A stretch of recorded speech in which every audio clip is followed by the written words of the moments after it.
হয়নি আব্বু। আব্বু তুমি ডাকো না, দেখো না আমি কেমন যেন করছে আব্বু। এই দিনটা যাতে দেখতে না হয় এই জন্য এতদিন তাতইকে আমি নিষেধ করে এসেছি। তোমরা কেউ আমার কথা শোনেনি, তাতেও শোনেনি। এখন হাতে নাতে প্রমাণ পেলে তো কি ভেবেছো তোমরা? আমি তো মা, আমার খারাপ লাগে না?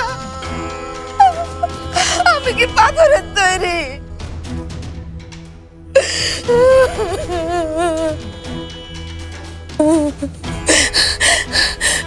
রাভা, তুমি ওখানে মূর্তির মতো বসে না থেকে এখানে এসে একটু জল পর্যন্ত দিতে পারো।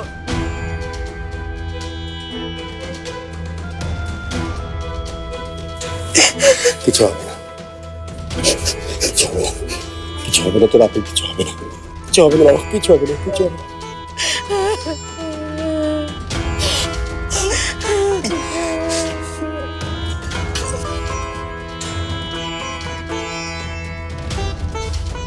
অন্যায়, এটা ঘোর অন্যায়।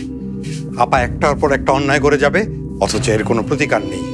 আপা এখন ওই মেয়েটাকে একদম মৃত্যুর মুখোমুখি এনে দাঁড় করিয়ে দিয়েছে। প্রতিকার? কিসের প্রতিকার চাইছো তুমি নিজাম? আর কেনই বা প্রতিকার চাইছো? ভুলে যেও না, ওরা আমাদের কেউ না, আর কোনোদিন কেউ হবেও না।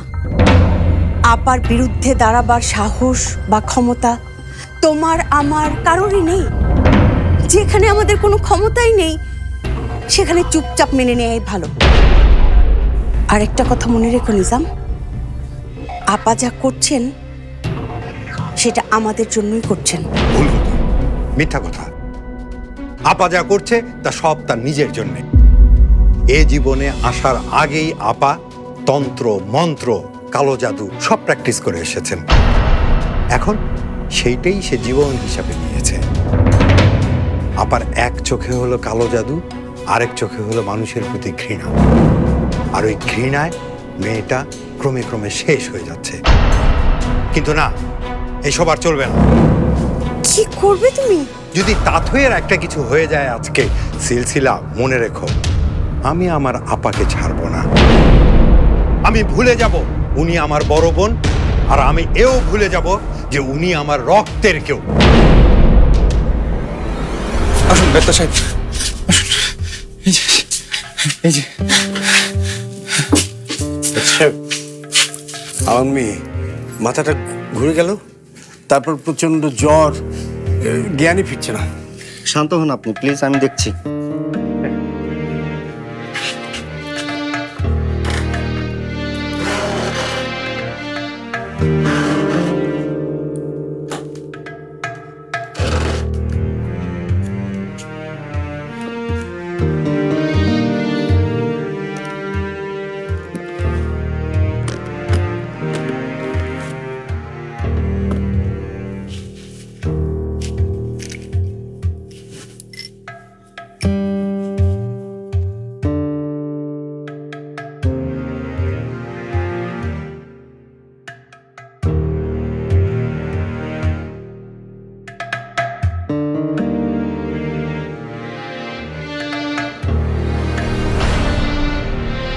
স্ট্রেঞ্জ, এমন পোড়া দাগ আমি কখনো দেখিনি।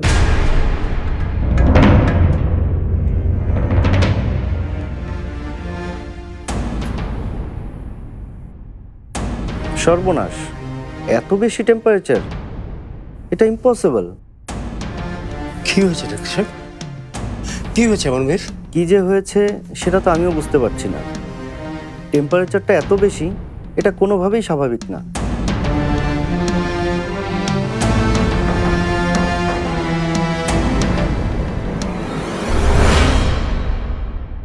এই যে তুমি কথা বলতে পারছো না, এভাবে থাকা যায়? আমার তো একদম ভালো লাগছে না।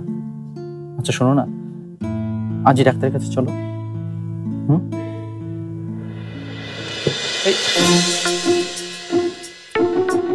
ডাক্তার কাছে যাবে না? কিন্তু কেন? আমিও দেখতে চাই কে যেতে। তোমার ভয় নাকি আমার সুর? আমি রূপকথার গল্পের মতো আমার সুর দিয়ে তোমাকে ফিরিয়ে আনবই। ফিরিয়ে আনবই তোমাকে।